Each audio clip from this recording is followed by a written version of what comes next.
আসসালামু আলাইকুম রহমতুল্লাহ। দর্শক, আশা করি আপনারা ভালো আছেন, আমিও ভালো আছি। দর্শক, আমি আজকে আবারও ফিরে আসছি নতুন আরো একটি ভিডিও নিয়ে। আজকের ভিডিও প্রথম রমজানে আমি কিভাবে রোজা কাটিয়েছি বাট কিভাবে ইফতার করছি, কি কি ইফতার তৈরি করলাম প্রথম দিনে, সো একটু আপনাদের সাথে শেয়ার করছি। আশা করি আজকের এই ভিডিওটি আপনাদের কাছে অনেক ভালো লাগবে বা উপকার আসবে। সো কথা না বাড়িয়ে চলুন বন্ধুরা, চলে যাব মূল রেসিপিতে।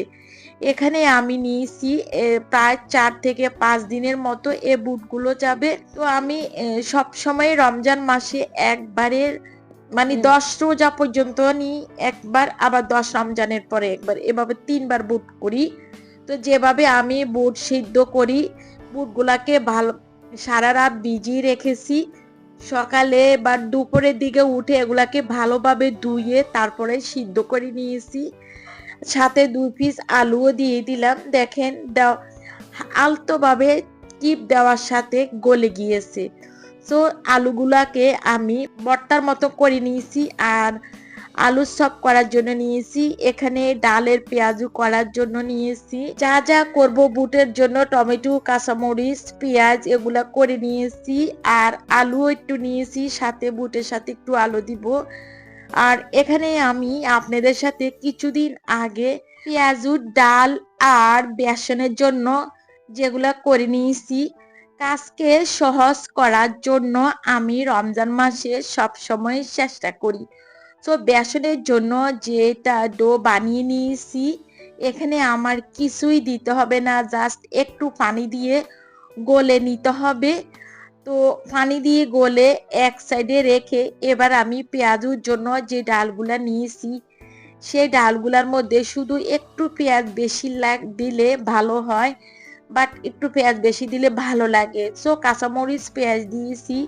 এখানে আমার আর কিছুই দিতে হবে না, জাস্ট একটু পানি দিয়ে এগুলাকে আমি একটু মেখে নিব। পেঁয়াজুর জন্য যেভাবে আমাদের পারফেক্ট লাগবে সেভাবে করে নিয়েছি। আর এখানে দেখেন এগুলাকে একটু ভালোভাবে মেখে নিব।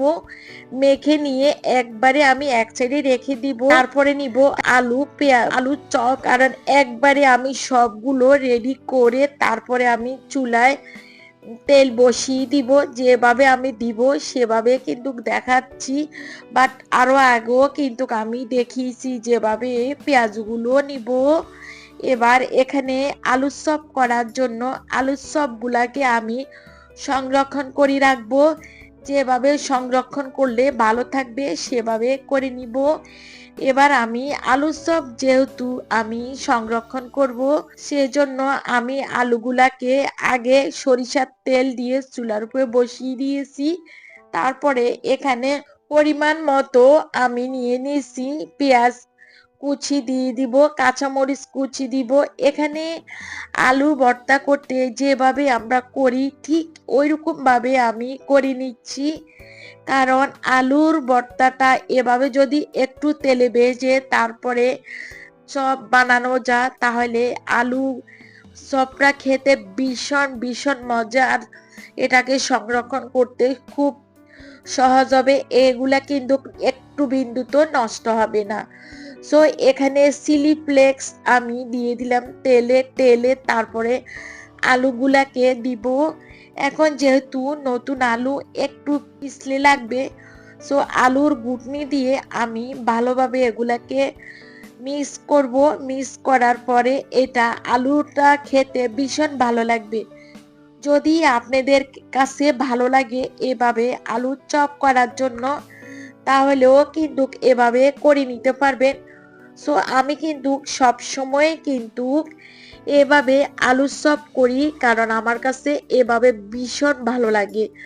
আর যদি থাকে কিন্তু একটু বিন্দুতেও নষ্ট হবে না। দর্শক, যারা আমার ভিডিওগুলি দেখছেন কাছে ও দূরে, দেশ ও বিদেশ থেকে, যে যেখান থেকে দেখছেন ভিডিওগুলি, তাদেরকে অসংখ্য অসংখ্য ধন্যবাদ ও ভালোবাসা। দর্শক, আশা করি আমার আজকের এই ভিডিওটি অনেক ভালো লাগবে। সো এখানে এবার আমি চুলার উপরে প্যান বসিয়ে দিয়ে তেল গরম করে নিয়েছি। এগুলাকে হাই হিটে তেল গরম করে দেওয়া যাবে না, এখানে চুলার ফ্লেমটা থাকবে মিডিয়াম ফ্লেমে, জাল করে এই পেঁয়াজগুলাকে আমি লাল লাল করে একটু ভেজে নিব, কারণ এগুলা এমনি কিন্তু অনেক মসমস হবে। সো আমার কাছে মসমসে কিন্তু ভীষণ ভালো লাগে। যখন আলু চপ পেঁয়াজ এগুলা মুড়ি দিয়ে মেখে নিয়ে বুট দিয়ে, তখন এটা দাঁতের নিচে বলে ভালো লাগে, আমার কাছে ভালো লাগে। আপনাদের কাছে কেমন লাগে আপনারা আপনাদের পছন্দ অনুযায়ী কিন্তু করে নিবেন। আমি কিছু পেঁয়াজু করে কিছু রেখে দিয়েছি, আজকে করব না, বাকিগুলা কালকে। এখানে আমি আলু চপ এই যেভাবে আমি করে নিয়েছি এইভাবে, কিন্তু কিছু অংশ এখন তেলে দিব আর কিছু অংশ আমি ফ্রিজে যেভাবে দেখেছেন এভাবে কিন্তু ডেকে তারপরে রেখে দিব। এবার আমি যে দেখেন বেসনটা কতটা ঘনত্ব নিয়েছি, যতটা ঘনত্ব নিলে আলুর চপ ভালো হবে। বেগুনি কিন্তু করব না, কারণ বেগুন আমার অনেক অ্যালার্জি আছে আমাদের ঘরের সবাই। এই জন্য দেখেন আমি কখনো বেগুনের কোনো রেসিপিও পর্যন্ত কখনো দেই না, আর বেগুনিও কিন্তু এই জন্য আমি করব না। তো এবার আমি এগুলাকে আলুর চপ একটা একটা করি বেজে নিব, একটু ধৈর্য ধরে নিতে হবে। এগুলাকে আমি লাল লাল করে বেজে নিব, আর এমন ভাবে দিব এগুলা কিন্তু ফুলবে। তো আমি শর্টকাটে আপনাদের সাথে শেয়ার করছি, আর এগুলা কিন্তু আমি বেজে নিয়েছি। এবার হলো বুটগুলো বেজে নিব। আলুর চপের যে তেলটা ওইখান থেকে ওই তেলে দিয়ে আমি কিন্তু পেঁয়াজ দিয়ে দিলাম। এখানে পেঁয়াজ কুচি একটু বেশি দিয়ে দিলাম, এখানে প্রায় 1 কাপের মতো পেঁয়াজ কুচি দিয়ে দিব। পেঁয়াজ কুচিগুলো দিয়ে তারপর এখানে যেহেতু টমেটো দিয়ে দিব, টমেটোটা দেওয়া হলো বুটগুলার কালারটা অনেক সুন্দর আসবে আর এটা খেতে ভালো লাগবে। তো কালারটা দেখেন অনেক সুন্দর একটা কালার আসছে।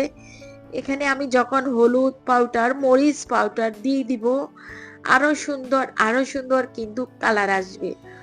তো এখানে হলুদ পাউডার মরিচ পাউডার জিরা পাউডার আর সাথে দিয়ে দিব স্বাদ বুঝে লবণ দিয়ে তারপরে এগুলাকে কিছু সময় নেড়ে ছেড়ে আগে থেকে যে বুটগুলাকে আমি সিদ্ধ করে রেখেছি এবার সেগুলা এ তেলের মধ্যে দিয়ে নেড়ে ছেড়ে নিব। বুটগুলা তো অনেক বেশি, তো আমি অন্য আরেকটা কড়াইতে ট্রান্সফার করে নিয়ে যাব, নিয়ে ওটাতে নেড়ে ছেড়ে নিতে সুবিধা হবে। আর এখানে আমি আপনাদের সাথে শেয়ার করছি যে বুট রান্না করার জন্য আলাদাভাবে আমি মশলা করি। দর্শক, যদি ভিডিওটি ভালো লেগে থাকে প্লিজ শুরুতে একটি লাইক দিয়ে পুরো ভিডিও দেখে নেবেন। করে নিয়েছি, কারণ এই রমজানে যতটা কাজ শর্টকাট আর যতটা সহজ করে নেওয়ার জন্য আমি যথেষ্ট চেষ্টা করি। আজকে প্রথম দিন আমার একটু কষ্ট হবে, কিন্তু অন্যদিন আর কষ্ট হবে না, কারণ এখানে আমি অনেক বেশি করে বুট রান্না করে নিয়েছি। বুট রান্না করা নেওয়ার পরে এখানে যে মশলাগুলো আমি দেখিয়েছি এটা আমি চ্যানেলে দেওয়া আছে, আমি দিয়েছি। জালমুড়ির মশলা যেভাবে করে ঠিক জালমুড়ির মশলা এরকম ভাবে জালমুড়ির মশলা দিয়ে যদি বুট খাওয়া হয়, একবার এ নিয়মে খান তাহলে কখনোই আপনি জালমুড়ির মশলা ছাড়া বুট রান্না করবেন না, এতটাই টেস্টি। তো বুটের সাথে আমি কাঁচামরিচ দিয়ে দিব, তারপরে আমি এখানে আলু দিয়ে দিচ্ছি, আর এখানে আরো 1 টেবিল চামচের মতো জালমুড়ির মশলা দিয়ে দিয়েছি। জালমুড়ির মশলা দিয়ে যদি বুট রান্না করা হয় জীবনও কিন্তু আপনি এইভাবে ছাড়া অন্য কোনো রকম ভাবে খেতে ভালো লাগবে না, এরকম ভাবে খেতে মন চাইব। আমি একবার না গত রমজানে আমি এইভাবে বুট রান্না করে খেয়েছি, আমি এরকম ছাড়া আর কোনো প্রকারে খাই না। সো আমার এই রান্নাঘরের কাজগুলা শেষ করে তারপরে ইফতারি তৈরি করার জন্য এখানে আমি সকাল বেলায় খেজুরগুলাকে ভিতরের বিচিগুলো ফেলে দিয়ে তারপরে এখানে কাঠবাদাম পেস্তা বাদাম এগুলা খেজুর ভিজিয়ে দুধ দিয়ে তারপরে শরবত করে নিয়েছি। এই শরবতটা খেলে আপনি সারা দিনের রোজা ক্লান্তি দূর করে দিবে। সব সময় আমি আমার এই এই শরবতটা থাকবেই, 100% থাকবে। তো আমি যেভাবে ইফতারি গুছিয়ে নিয়েছি, আজকে প্রথম রমজানে যা করেছি সবগুলো কিন্তু আমি আপনাদের সাথে শেয়ার করছি। এই যে বুট করে নিয়েছি, যা যা করে নিয়েছি সবগুলো দেখাচ্ছি। আর আরো এখানে যেহেতু লেবুর শরবত, লেবুর অনেক বেশি দাম, সো যেটা দাম বেশি হবে সেটা আমি না কেনার জন্য অনেক চেষ্টা করি। আমার বাসা আমের আম সপ্তাহ আছে, আমসি আছে, এটা দিয়ে আমরা শরবত বানাবো। আর চাইলে আপনারা তেঁতুল দিয়েও শরবত বানিয়ে নিতে পারবেন। আমাদের কাগজি লেবু যেহেতু অতিরিক্ত দাম বেশি, এটা না খেলেও কিন্তু চলবে, অন্য সিস্টেম করে নিতে হবে। তো আজান দেওয়ার পরে আমরা ইফতার করে নিয়েছি আলহামদুলিল্লাহ। প্রথম রমজানে অনেক অনেক বেশি ভালো লাগছে। আশা করি আপনাদের সবাই যেহেতু এই রমজানে ভালোভাবে দিন কাটাতে পারে, রোজা ঠিকভাবে সবাই রমজানে ভালোভাবে রোজা কাটিয়ে নিতে পারেন। আমাদের জন্য দোয়া করবেন প্রিয় বন্ধুরা।